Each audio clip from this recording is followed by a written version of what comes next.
Each year, Microsoft Research hosts hundreds of influential speakers from around the world, including leading scientists, renowned experts in technology, book authors, and leading academics, and makes videos of these lectures freely available.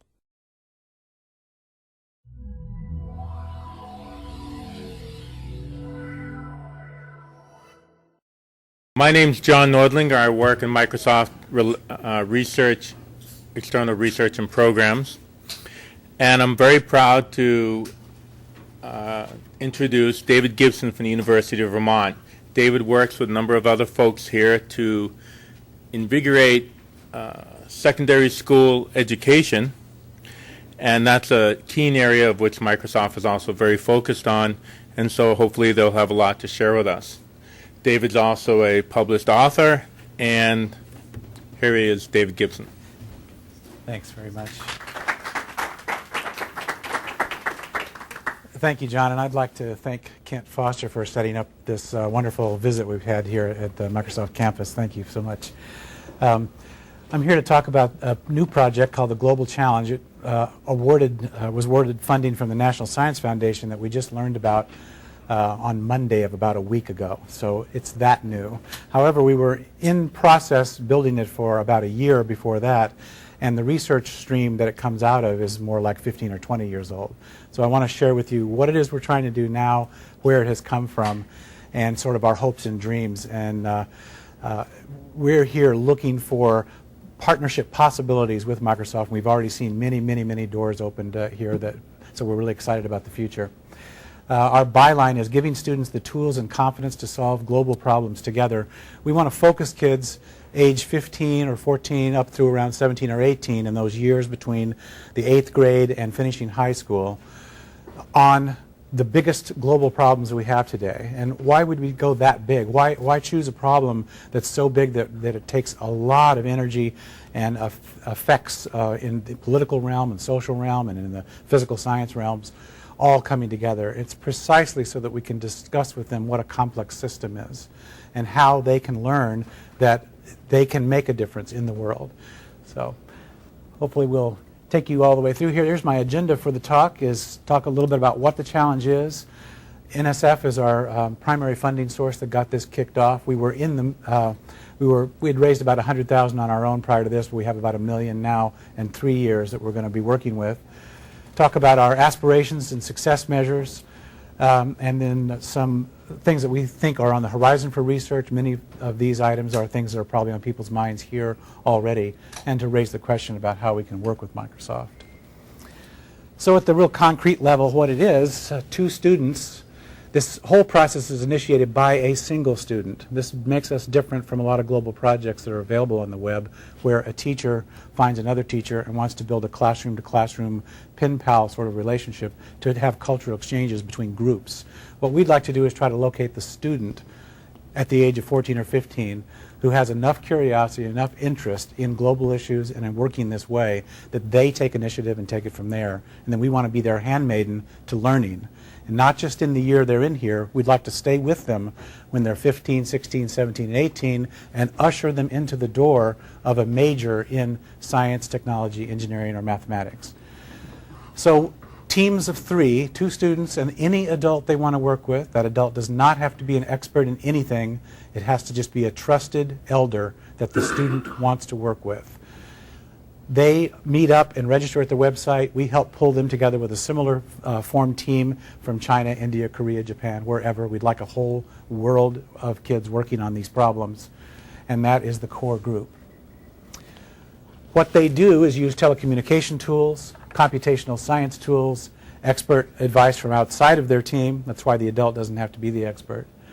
And they engage in individual and team learning while working together to complete a viable business plan that takes the science of global warming into a plan for productive activity, productive economic activity that's viable and feasible. So that means they have to deal with supply chain, global supply chain issues. They have to deal with the science and the technology involved in understanding global warming and what the mitigation possibilities are. All these things are kind of wrapped into what we want to have them focused on.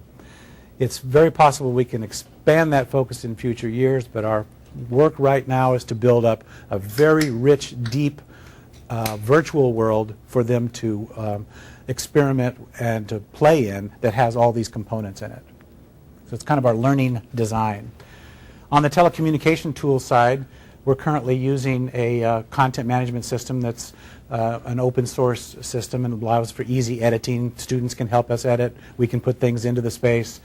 We've built kind of a MySpace in it, has the rules and that sort of thing. And most of what is needed is just publicly available on the front end of this space. It provides a social network, and we're also building a set of global links. We're really working hard to leverage available and existing programs in all the science, technology, engineering, and mathematics areas. So we don't want to duplicate efforts. We're trying to find what's there and put it to use.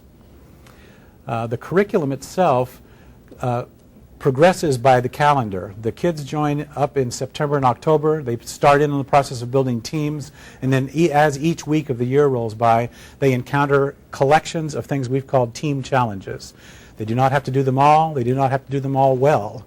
They have to decide, though, how many they are going to do and to what level of quality. There's a very clear scoring rubric that they use that they'll know exactly how far they have gotten on that kind of process. So we really want to stay focused on their energy, their motivation, and their level. Because the core idea that they will be awarded a scholarship based on is innovation and its integration into the total plan. So each week that rolls along, these are all hot links out, and the kids get deeper into the site. Once they hit on the calendar of the day of the week they're working in, they go a little further. You'll notice a week, in this case November 13th, called STEM Explorations. So we're balancing between two competing agendas in a way. The issues of the science of global warming is part of it, and understanding all of what they need to make their next step in science, technology, engineering, and mathematics. That's what the subject of the second week is. Where are they at? We're doing individualized assessment and feedback, individualized mentoring, and we're putting individualized programs together at the individual and team level to sort of help each team deal with this calendar of materials. Notice that we're using voice over IP, internet. I had 3 kids from China contact me. I got up at 5 o'clock in the morning here because I'm from the East Coast, and I thought 5 o'clock was a nice time to get up today. And 3 kids from China called me on the Skype, and we had a conversation about where are they at, what's next, what are they going to do. So, as you click into the calendar, there's a sort of a lesson plan structure around the challenge. Each challenge has a core question, has some core resources, and then they decide, as I said earlier, about the level that they're going to engage. Do they want to do a sort of basic response to this question with a level of research? Do they want to go beyond, or do they want to go crazy with it, we call it? Then at the end of those processes, how are they going to integrate and pull that into their global plan, into their overarching plan? Last year we used a 3-dimensional space called Active Worlds.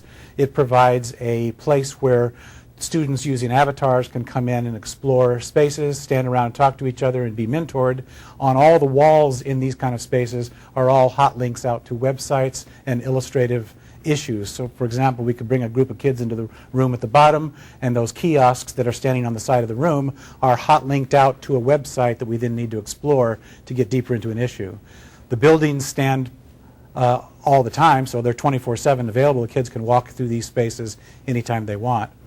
And we are exploring with Microsoft how can we do a better job than what we're able to do with this. But the concept that we went to the NSF with was the idea that students today would love to be in a 3-dimensional space that's rich and engaging, immersive, and full of games and simulations. And that if we join them there and can guide them somewhere, we can get a lot done. We have a little concept of a patent office. By January in each year, each team has to declare their main idea and kind of protect it. And so no other team of that year. This now frees them up to share that idea. They can take that idea out and have all the rest of the student community comment on it, bounce ideas off or shoot it down or whatever they'd like to do with it. But it's to kind of put a peer validation cycle into the feedback. And of course, it also makes them kind of get their act together at this one level. This is just one of maybe 15 or 20 such activities like this that help them structure their ideas toward the final outcome. Critical to what we need to do with students is work with the leading edge computational science tools. And I don't know if you're familiar with the image on the upper left, but it comes from a program called Stella. It's a structured thinking tool, and what it allows you to do is draw a qualitative picture, as you can see, of a process. In this case, I don't even know what it is, but it doesn't matter. What happens is the software manages the mathematical relationships that are on this picture, and in the end of this, if you fully define every object that you've put on the map, you have a system of partial nonlinear differential equations which define a complex system. So now the kids have just drawn a picture and discovered and worked through the issues of the relationships, and they are generating simulatable code that can then run through simulations. Big question in our minds is, can you use interfaces like this and then go have a really immersive experience out of it? The kind of experience at the other end of this one is some graphs change, containers can fill and pour out, you can make things move around, but it's not 3D, it's not truly immersive, you can't fly through this space. But I think the future is that visualization tools at the constructive end and at the data using end are both going to be used. On the lower right, you may already know what GIS representations are. This is the city of Madison, by the way, and it shows where every single student in that city goes to high school. So we've mapped in our GIS projects 1 million kids in 10 major U.S. cities to try to understand better who are the underrepresented populations, where do they live, where are they going to school, what are they getting out of their education, those kinds of issues. Where are they placed in schools? We have landscapes that we draw based on maps like this, and what we're trying to introduce students to is the idea that through visual interfaces like this, data looks the look of data, let's say, can take on many shapes, and it doesn't always have to just be a line graph. Okay, so that's a couple of our goals here. A couple of other examples, maps that are available on the web and that illustrate how the whole world works as a system. And on the lower left is a preview look at a three-dimensional game platform called Star Logo 3D. What happens in this one is students drag these objects into relationships and have an object-oriented structured language for producing, again, a complex system in a 3D space. You're familiar with the MIT work in this area. That's an example of that. A couple of things on my mind I'd like to continue to explore is how we can relate to Microsoft's efforts in the Towards 2020 Science and the Flight Simulator Group, who we've had a wonderful day with already. On the issue of leveraging expert advice, this is a map of the internet, and that's just trying to capture the basic idea that there's a lot of resource out there now that we're not pulling into the learning process.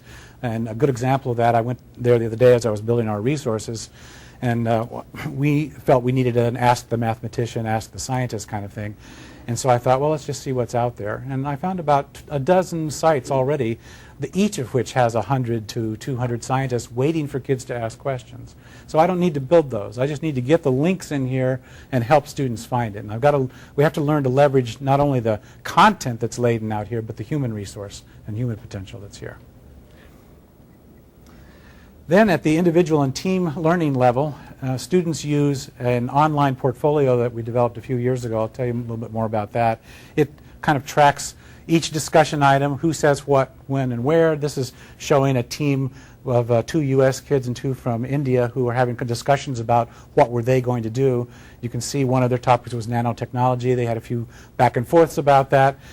As they put an object up here, they can track it to our important outcome standards. So at the end of the process, we can also say, oh, not only did we just see this discussion and can see the details of it, but the kids themselves said, we believe we're meeting this science standard by doing this work. That then helps us sort of do an adjusted evaluation for the students. Last year, we had just a handful of teams. We named them after the Greek alphabet, and the team we're looking at here is the Alpha team, which turned out to be one of the winning teams. That software has this kind of reporting capability that helps us monitor. So at any point during the year, I can take a picture of how much activity is going on in the team and which of the standards is it related to. So if we want to push away from technology more and go into some engineering issues, we'll know in January, February, oh yeah, it's time, the kids haven't dealt with something. So we can kind of use it to monitor and adjust what we're doing with them. Along the way, as the students post their own work to each other, they're using these scoring rubrics one row at a time that over time add up to a very complex grade on their final product. And that, as well as an expert judging panel, is then used to evaluate the quality of their work. It's very important in basic assessment theory that the person doing the learning has got to be doing the assessment. That's how we learn how to do everything. So this kind of activity where they're registering their own scores on how they think they've done is a part of the measure of learning to be self-reflective and to be metacognitive about what one is doing. Of course, it can't be the only measure, because then we have to also validate it and verify, well, does a judge agree that it's at that level or not? At the end, we awarded 2 teams last year, a total of about $20,000. This year, we're going to give out about $40,000 to 10 of the top teams. We are, as I said earlier, trying to engage the system around the student for multiple years. So students from last year have been invited to join the project. If they can't do the contest part, we want them to mentor someone. So we want to stay in touch with them and invent roles and invent ways for them to stay on top of it. And then the final bullet is our point. Our initial funding is coming from the iTest program. It's an interesting program at the NSF, and I'm going to tell you more about NSF issues, called Information Technology Experiences for Students. So they focus the funding for K-12 students on information technology experiences in particular. And I think it's a really good place for us to think about going to together in partnerships and pairs and trios and however we can approach them. It's about a 2 or 3 year old program within NSF, and probably should lead to some additional funding. Is that where your scholarships come from? Scholarships are a combination. We raise private money for scholarships, and we also are getting some from NSF. The NSF funding is providing about $300,000 a year roughly, and our $40,000 scholarships of this year, about 20, maybe 15 or 20 will come out of the fund, and then the balance from private. Now, I don't work for NSF, so I can't actually purport to say why they gave us the go-ahead, and certainly not what they're thinking either, but I wanted to set off this section of the talk this way because we do know that out of the 300 or over 300 applications, we were voted and scored the #1 proposal. Now, it's not because we already had a proven track record. This is risky stuff, so we're not someone who's been around 10 years and can point to 1 million kids that have come through. But it's a vision about where we would like to go. And so that vision caught the attention of readers to the point where they validated that these group of ideas hanging together really work. A deeper message, though, about why is on this slide. I borrowed a lot of this, and I hope you've had a chance to meet and hear this woman, Mary Lee Mayo. If you haven't, she'd be someone I really highly recommend. She works for the National Research Council, and she does an intergovernmental review panel of some of America's industry leaders. I met her at the last year's Serious Games conference, and we've struck up a friendship and a relationship and talked about this vision. She, in the next few slides, really come out of her thinking about this and the conversations that have been going on at NSF and elsewhere for quite a while. The idea about not as many, not as smart, it's not really about the quality of thinking that's taking place in that bell curve. The quality of thinking can be equal. It's the problem that in a very complex system, we need a lot of thinking. And the countries that have a lot of people highly trained have more people to put on the problems. That's the basic idea. We are clearly the smaller curve in this part of the equation. This worries some folks, but it's also why the interest on this form of education and the potential for growing it from this point up is quite good, I think. So why? Why do it in a world game kind of format? I've put down 6 different reasons, all of which I think are very valuable lessons about why the U.S. education system at the formal level has difficulty working, and why an informal system, game-based, large world simulation-based, has more of a chance. It can have a national impact that's independent of schools. I have a project I'm going to tell you about in a minute or two that did that and transformed how all of the arts education changed in a state with a very small investment because of this kind of impact. It can completely individualize learning. We know there's a long way to go on this. We've heard some great thinkers today who are talking about it, and we've given a lot of thought about this over many years too. And to fully individualize the educational experience is practically impossible for a public school in the face-to-face setting. But with technology and globally speaking, it is not a cakewalk, but it is in the realm of possibility, let's call it. And it's a really good goal to shoot for. Also, we can deliver a much more uniformly high-quality experience by pooling resources and making those available very widely. Thus, and also, we can reach more people. I have a slide on that in just a second. And the multi-user game format is international by nature, which is a crucial element for cultural understanding and for in widening the circle of experience that our kids have. And then the bottom line is that this form of learning with high engagement and first-person kind of emotionally laden experience really simply teaches people better. We have several reasons to believe this, and each of them have pretty strong research behind them. We can get into this if we have questions, or if you'd like me to talk about it later. I'm going to skip over some of these now in the interest of time, but there's strong theoretical support, biological support, the fact that people are spending an inordinate amount of time in these kind of spaces, just so simple time on task reasons, and ultimately we're beginning to see experimental evidence evolve in this area. Here's one example of that. This line right here at a little over 2 million people is how one online game involves people in a year. This little dot here is the complete output production of all higher ed BSs in all science and engineering. It's down here. Here is the U.S. Bachelor of Science output just in engineering alone. It's so far below it's not even hardly on the map. People will flock to these spaces if they work right. And so the issue is, do we have what it takes to build it right so that they do flock to it? And if so, this is the kind of logic, and I think, of where we are headed. So here's, let me just back up now for a minute to the larger picture. Why are we doing this? Our stated aims, and the National Science Foundation is fully behind this, is the continued diversification of the science, technology, engineering, mathematics workforce. This means kids of all genders and all races and all economic conditions, all family conditions, every community. That's our goal, is complete diversification and as deep as possible, parent involvement and so forth. And so our ideas and our methodologies need to reflect that and pull those groups in and really engage them. And then secondly, of course, we wouldn't be doing our job if we weren't at the bottom line, at the end of it, developing strong knowledge, skills, and personal vision for each individual in the system so that they can make an individualized decision about whether to enter a major in one of those areas and pursue that as a career. Our notion of doing this has multiple parts, some of which I've been mentioning as we've gone around, but the center of it is having real-world challenges. Real challenges that the globe is facing, that their generation is facing, and that they really, literally need themselves, each other, and others helping in order to understand and to begin to address them. Around that, which is also called sometimes problem-based learning. So here we have a big problem about global warming on the Earth. And it's a big enough problem that you don't get done with it in a week of lessons.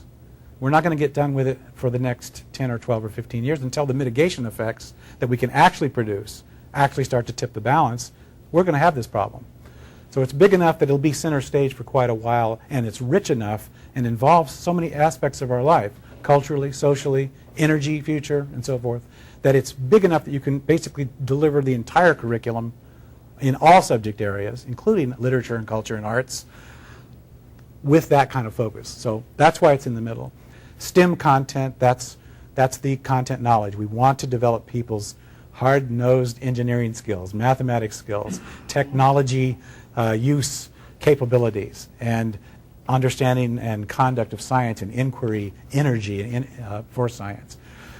The computational science tools and telecommunication tools aspect that we've mentioned, we want them coming out of this experience fluid users of a lot of technology platforms. That's the ideal.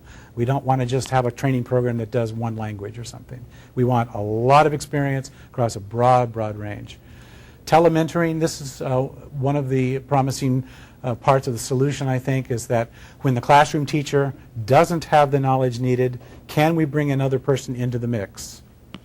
And then tracking team and individual growth. And for us, teams are not 30 at a time. It's 4 at a time. We want small teams. So we want to know every person in that team. We want to be, with the level of responsibility and knowledge that's in that group is very different than when you even double that. And it certainly almost goes away when you get up to 12 and 16 and so forth. And for many classroom-to-classroom projects, it's just non-existent. You can disappear in the back of the room and you won't get affected. But you can't disappear in these kind of programs. Here's some of our hopes and dreams about a 3D virtual world delivery platform of some kind, that it ought to support science teaching simulations and resources. It should have many kinds of learning spaces and tools, including private spaces and public spaces. It has to support rich contextual portfolios, meaning that it's capturing performance data. That's the basic idea of the portfolio. We don't need, if we do this well, we don't have to do quite so much testing in order to know what the student knows and can do. We watch what they know and can do, and we can add in a post hoc fashion, after the fact fashion, we can tell what it is they know and can do. And that's in the assessment and feedback part of the loop, which is so crucial. All of that integrated into a large-scale training and support program context.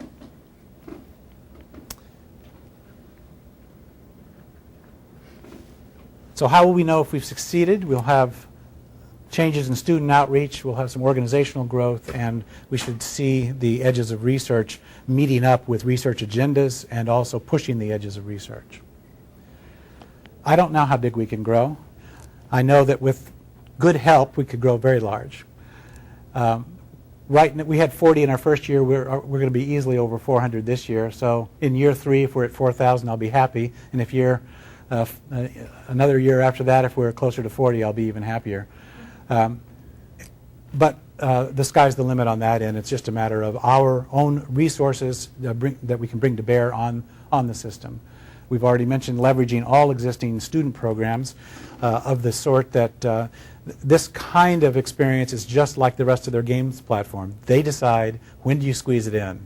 They're all busy. They've got 1,000 other things to do, but because this doesn't necessarily conflict with anything else, it's their time, it's their schedule. And then a key is how easy can we make it to get in and work. Don't have to go through anybody, don't have to ask permission, you don't have to have anything except desire. Desire and knowledge of where the door is. So we want to bring them the door and then help them in. In terms of growing, we're already in a few places, but we want to establish country leaders and centers and have face-to-face networks as well as the virtual networks. And as we go along, we certainly are aware of the important role of forming higher education K-12 community-style partnerships all across the spectrum. This goes for teacher education as well as for the delivery system itself. I won't spend any time on this one, but the plan of development, we do have a plan of development, and we have people in places. We are looking to add people, and as we grow, then the organization obviously is going to grow.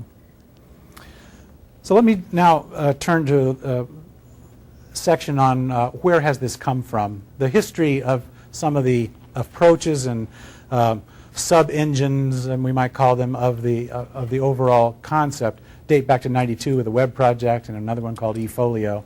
And I'm going to go through each of these with just one slide each. This web project was, I got a great opportunity to go to the White House with this one in '92. It was one of the first 8 in the country that were funded, and then was subsequently named one of the 5 more promising methodologies.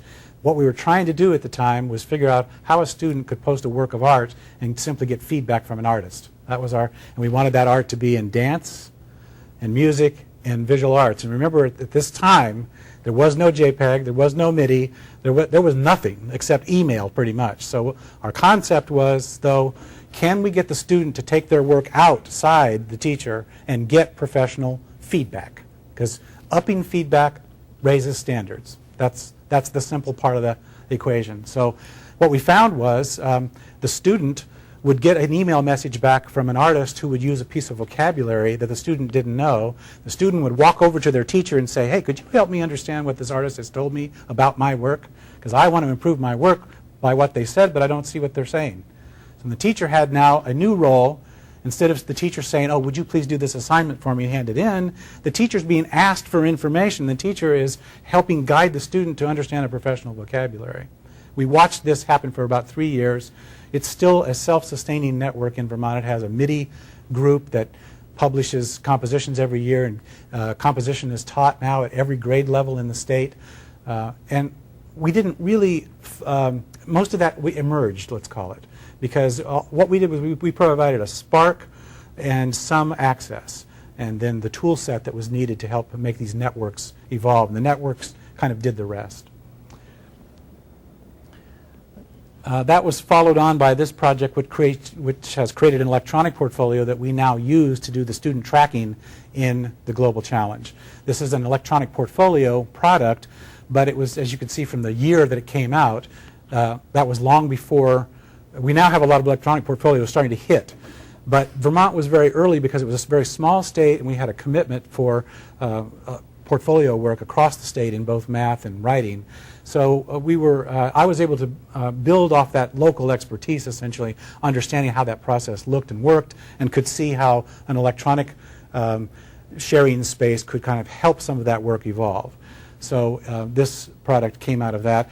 It's particularly good at tracking results over time and building reports off of that. Other than that, it's just a kind of a threaded discussion where the parent becomes the work itself, the artifact, and where all the discussion is trapped to being talked about in that part of the process. We'll use this unless another and better product comes along. Then that was followed by this project. This project, eTips, has the idea of taking thinking of a learning process as having a prompt that the student is trying to reach for, a set of resources in the middle, and then the assessment moment at the end. Basic lesson plan. What are we trying to get done? Here's all the resources you need, and then what do we make of it? In the heart of this one are some lessons about using technology in schools. The learner comes into the space and bounces around all the resources, and that creates a path. That path we can do neural net analysis on to compare where the novice is compared to how an expert uses the path, and estimate how much they know based on what they've done. This also experimented with and has a version of a automated scoring essay analysis tool. It uses a simple Bayes theorem, and it piles in all the essays that are good with a high score, brings in a new document and says how close to the existing pile is this new one, and it estimates a score of the new one on the old. And both of those were sort of our research interest during this project. Now, we learned a very interesting fact about that Bayes concept is that you can get about 85% accuracy, and humans are 85 to 88% when humans score. If we handed out essays here and we all did scoring on that essay, we would get about 88% accuracy. And with a very simple mathematics, you can get about 85. Getting that last 15 or so is very tough. It requires a lot more artificial intelligence than we had time to build. But it's in the world of trying to figure out how can we automate feedback so that the learner can get better, richer, more information about where they stand in their performance.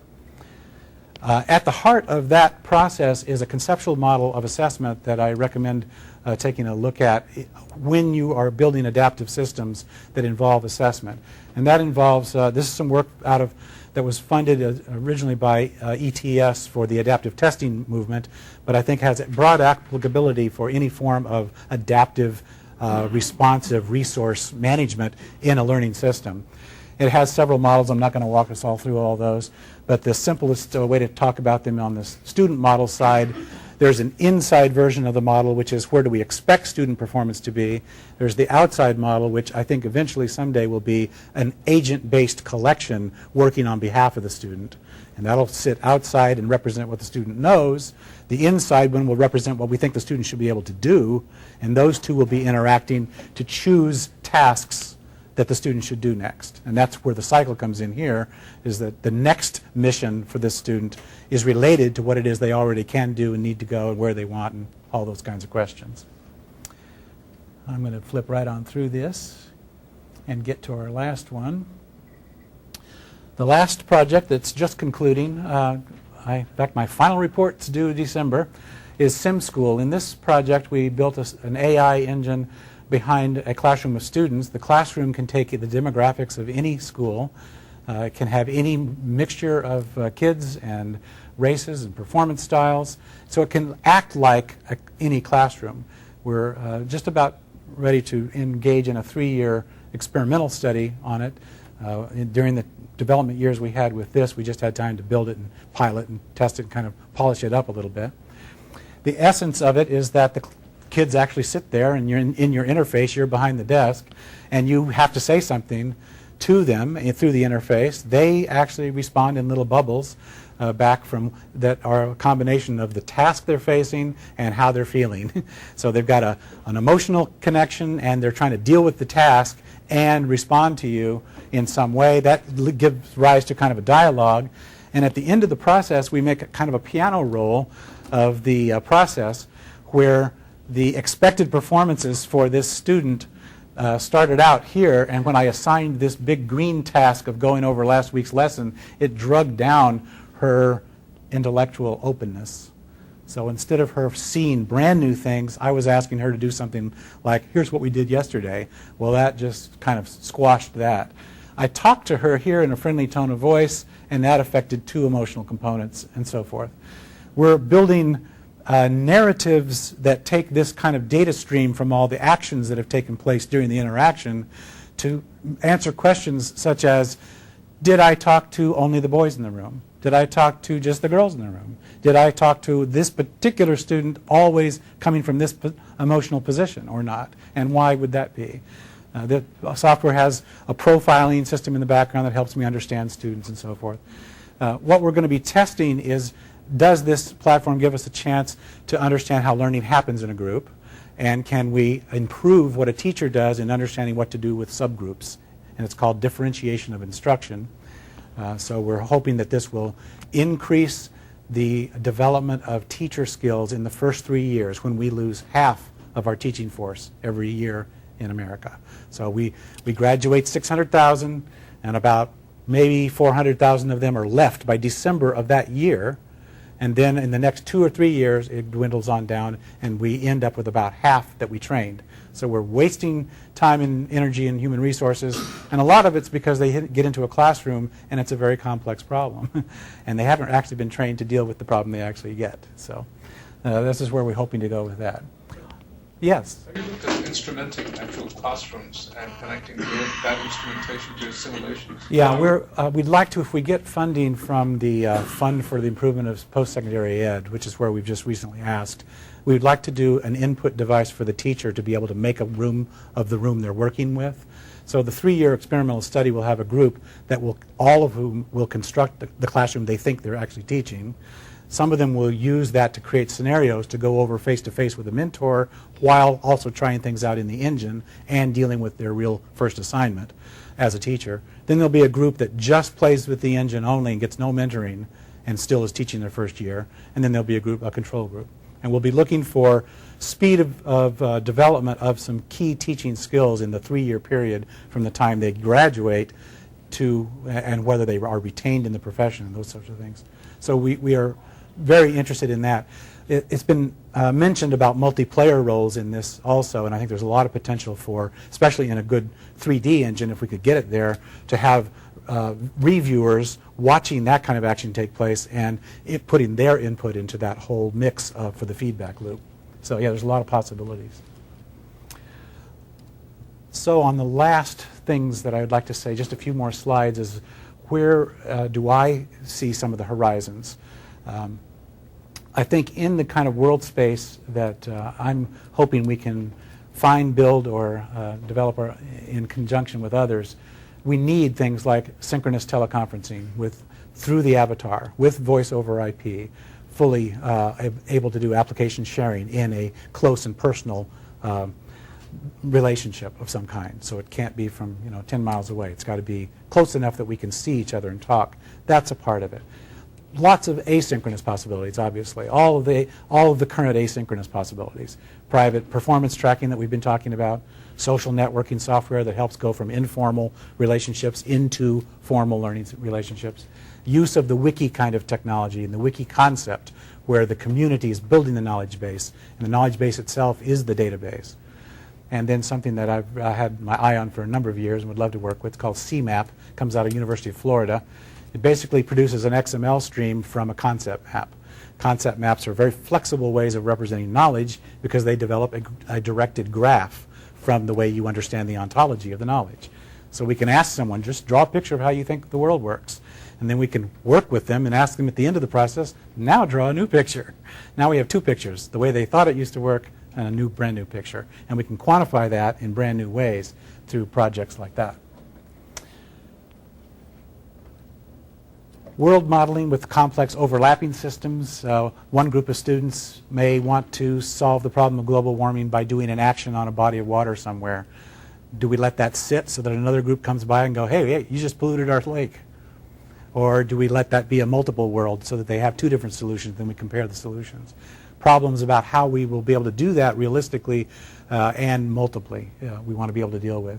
And then probably most critical to this whole thing is who's going to produce this stuff. Is it professional designers who are then going to deliver something to someone, or is it constructed by the users, by students, by teachers working together, posing problems from their own community, figuring things out together, and utilizing the tool sets that we give them to form informal networks of support to kind of let their own knowledge flower in those communities. And then our role is to watch that flowering, guide that flowering, and also shape and correct from time to time. Like to have a student be able to walk up to an avatar who has the full knowledge of all of physics behind it and have a conversation with that person and learn physics through chatterbot style technology given a expert system background. There's a lot of study possibilities that we need to look at on the impact of avatars on risk-taking in the learning environment and the roles. Does this increase someone's capability for imagining themselves in a new role in science or technology? So can they be someone of the future for themselves and then fulfill that just because of that space? That's a research question. We don't know, but we're pretty sure it's probably there. And then we mentioned earlier automated conversion of social spaces. Instead of planning a course and asking students to come to it, we should be following them around, figuring out what it is they're learning, and then wrapping stuff around them after the fact saying, guess what you have already learned. And now here's another direction you could go. So how to more effectively and fluidly automate those conversions of informal interactions into formal learning.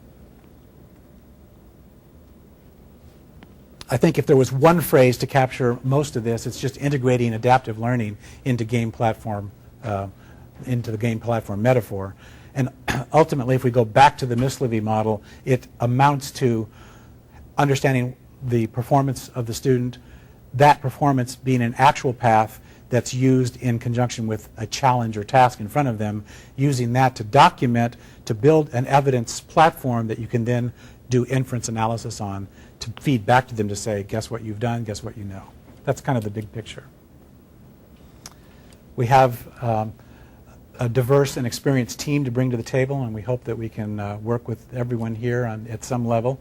Everything from a plan to produce a college faculty that is expert in the neurosciences, learning sciences, cognitive sciences, computer fields, civil engineering, the complex sets of skills that we would need to actually be able to look at the world in this way, and expert scientists and so forth.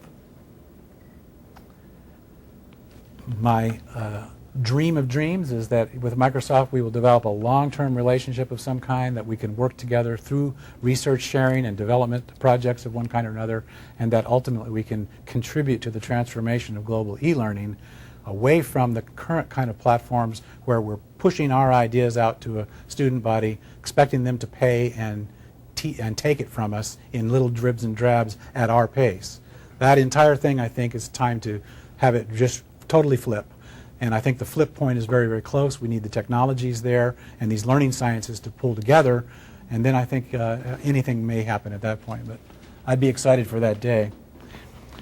There's one model I wanted to bring up toward the end here about making something like this happen. There was a project a few years ago that I was a member of in Vermont called the Reinventing Education Project, in which IBM Corporate put in large pots of money into many communities around the country and then got into a research and development partnership with them for the production of an enterprise piece of software that's now very effective and out in schools. That project essentially put out RFPs, large RFPs, to large nonprofit and state-like entities who then reinvested those things in the productive research and development relationship and spun out over time then this very robust platform that kind of built a market while the platform was developing. I'm sure you folks have done things like that. And so that's my hope here, is that we can stimulate the creative thinking about how many different streams of resources, human, technical, and financial, that are needed to try to realize a vision like this, put together the creative team that would be needed for it and the management team, and then work together to try to bring about some of these realities.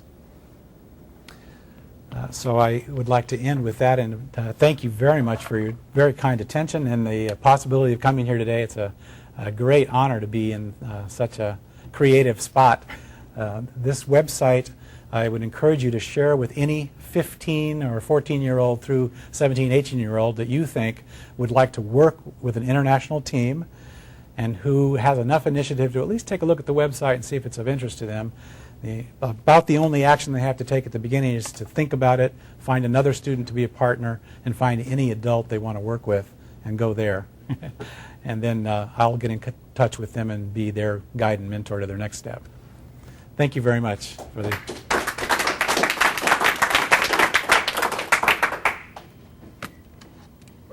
Yes. How many students have gone through the systems, and what has been the outcomes? What are the results so far? Right. So last year was our pilot year. We started with just 2 schools involved, and we had 40 students on about 10 teams or so. And 2 were selected as finalists. They had each team has a U.S. and counterparts. One of them had 2 U.S. kids and 2 from China, and the other had 2 U.S. and 2 from India, were the 2 winning teams from last year. So our main outcomes from last year were seeing some of the support mechanisms that need to be improved for particularly the support of those adults that are in the circle. A lot of them dropped out before the kids did, because the kids are happy in this technology world. They have no problem with it. The adults were a little more concerned, and I don't think we communicated as often with them last year. This year we have a really tight schedule and a lot of communication messages planned and the whole calendar. So a lot of development from our pilot year into this year. This year we've only had the door open for about a week or maybe a week and a half. We have 94 kids and 24 adults from Korea, China, Mexico, and the U.S. Are these kids now moving on to STEM? Were they predisposed to move to STEM disciplines before they started, or did they change the disposition? Well, we don't have research data on that, but that would be an interesting thing I'm imagining that we're not going to see someone who's completely undisposed to STEM sticking out an 8-month-long team-based effort to produce a solution to global warming. So it's going to appeal to a thinner, it's not trying to educate the entire public in how the world works. But what we're trying to do is find students who have enough motivation and who want to at least engage enough with us to discover whether they have what it takes to continue on. So we want to encourage, and increase the numbers of women and underrepresented populations in these subject areas. But as a turnaround operation, I don't think it's designed really probably to do that job. The adults, are they their teachers, or are they... The most successful teams last year were parents. But there are some teachers, and this year there are university professors, teachers, community members, and parents on the teams so far. And I don't know what's going to work. We don't see that teachers are always the first person the student thinks of, but often they are. So a key science teacher can still play a critical role, and we'd love to get the word out through science and mathematics teachers at the high school level. There's not a good point where you could say where are the engineering-oriented people in a school. That's kind of harder to get. But we do think teachers will be important for some kids, but we want it to be the student's choice, not our structure to say, oh yeah, we've made a relationship between this classroom and this one. Guess what, kids? This year you're going to do X, Y, or Z. I don't want that to be a part of the... The adults are. Absolutely. Okay. At every stage. We want the student making every possible choice. When they play a game, who plays? They play. It's not their teacher. It's not their parent. Their hands are on the control. We want to give them the control in this. So the two teams that ended up winning, the ideas that came from that, what happened after that? Yeah, what happens next? That's a great question. The dean and I were meeting on this the other day, and we're sort of inventing as we go what next stages are, but we're committed to multiple years. So we went back to all 8 of the kids that were involved. The 2 girls from China are helping teams in China right now. The 2 Indian students we haven't touched base with enough yet. We've invited them to think about a couple of different directions. They can re-enter this year as a team if they'd like and do another challenge and get another scholarship. If they're that good and they've got another year of high school and they haven't entered college, go for it. Come in again and do it again, is what we say. 2 of the U.S. Students have already said, well, this is the year I take my APs and but I will help other students. So we're saying, great, excellent, do that. Help other students. So we want to be able to stay in touch, create networks, offer opportunities and doorways. And one of the dean's ideas is if a team wanted to do in the second year, take their idea from the first year and then develop a working prototype, maybe we could find some money and ways to help them take a next step with their idea and make, since it was deemed to be at least feasible, and we don't know if it's economically viable, but these ideas are feasible ideas. But we also don't want them to be limited to just building a 3-dimensional working object of something. Like one of the solutions was a spray-on nanotech roofing substance that self-organizes into the electric system of a house. All right, it's a great idea. They identified actually most of the components where that can take place. So the only thing standing in the way is actually sort of business synthesis. There's no new science needed to accomplish their vision. All that's needed is business sense. So if they're serious about that, they own the IP on that. We would be glad to help them develop that more and keep their vision and dream alive, because if they can go, I found their college resume, they could say more than just that I won an award in this year, but I developed something that we sold somewhere. That would be fine. So there's a lot of possibilities for us to think about how to engage these young minds who are very capable. Thought too, in order to get additional fundage, whatever topic you're picking for the year. So like this year, it's environmental impacts. Getting companies that are interested in that or have focus on that, sort of giving them the leeway in that the winning team creates a concept or an idea, and that idea is then sort of your free game. So it may be something that totally works for you. That's an excellent thought. I think about it that each one of those becomes a layer. So the year you enter that, in which 2 or 3 of those have been invented, you just choose any one of those you want. We don't have a theme that kind of shovels us in for a year. The only thing that limits us to being able to go wide is that we don't have enough money to do all that work all at once, or people and that kind of thing. But there's nothing to stop us from having that kind of relationship in one year and developing a very deep set of scenarios and missions and that sort of thing around that concept, and then letting it sit there. That just is a layer. It's available. So the next year comes in, they've got three things they could do.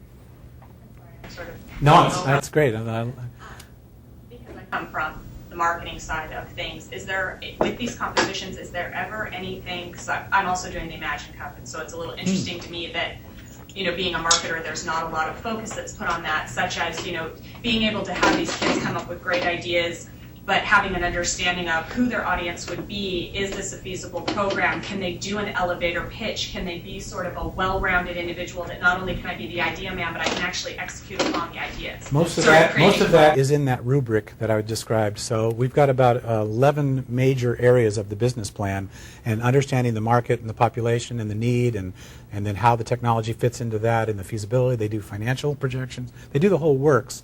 So most of that is kind of covered at the level that a 15-year-old can cover.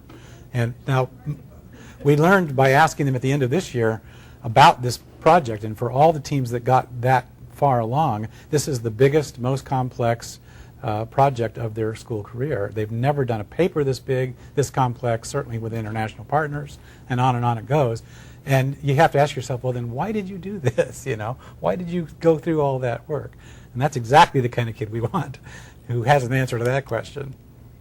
To build on your idea, could Microsoft decide what a problem was that they wanted you to work on and then fund that problem, like the, you know, sort of whatever cost is funding is involved in that particular, having that be a topic? Oh yeah, I think as long as we're remembering that it should be, I think, a complex enough, global in scope, and complex enough that it has rich science possibilities, then the sky's the limit.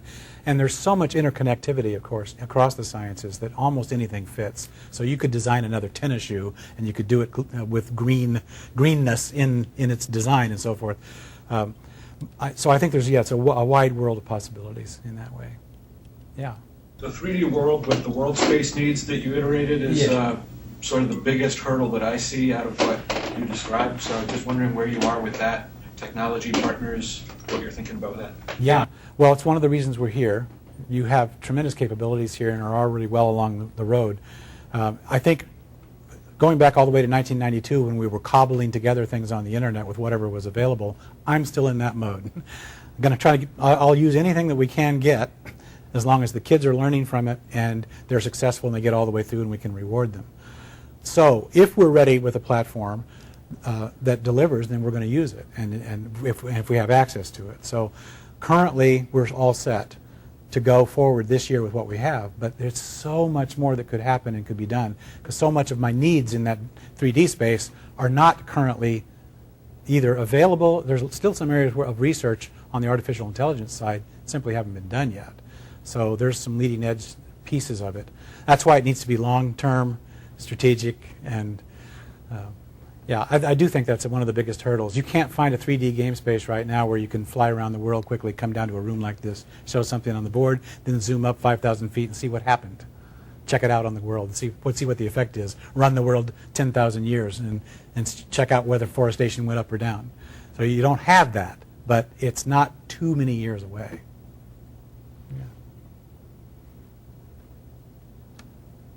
Yeah. I want to ask the question I asked earlier slightly differently. Sure. In terms of your high-level goals, at least I've been able to discern you have some desire to attract perhaps a bigger audience to STEM disciplines, another to reinforce people who have already self-selected through the participation process to really decide to stay there, so do the retention. Right. And the third thing I heard you articulate was this potential, just the output of these kids is potentially valuable, what they come up with. Yeah. Where would you put your bets? Which you think is the biggest factor you've been able to discern? With admittedly a small data set, but still. Oh, that's a great question. Which of those three do you think will give us the most important contribution to something like this? I think solving global warming would be the biggest. So the actual engagement of I believe that young people have very important contributions to make to the whole field of knowledge acquisition, knowledge use, and that in many ways their release and creativity and brainstorming capabilities, because they're not dealing with adult issues like how am I going to pay for college and are my kids eating today, gives them a particular view of the world that can be extremely important in creating new solutions. So I think, fundamentally, a very good reason for doing this, besides increasing the streams, which we need to do anyway, to make, because that's where that solution is going to come from anyway. A bit is you actually think that this collaborative model, tapping into a group of people that are not normally involved in some of these bigger actually problems. leads to new kinds of solutions, because that's what diversity does in biology. That's why biology creates tons of solutions, and then people find niches, or I shouldn't say people, but whatever's evolving finds niches. So I think that with this production of diversity, it's not just a good idea because it's because of equity is a good idea. Obviously that is true, and it's fair and all those things. We really need that. If we don't have it, I don't think we get the full benefit of the full scope of our human potential. So to me, it's putting that together so that we actually can create some really interesting new ideas and have the researchers participating in that, because when a kid says, well, why can't it do that? And the researcher says, well, gee, you're right. I don't know. In the Socratic method. Yes. Yeah.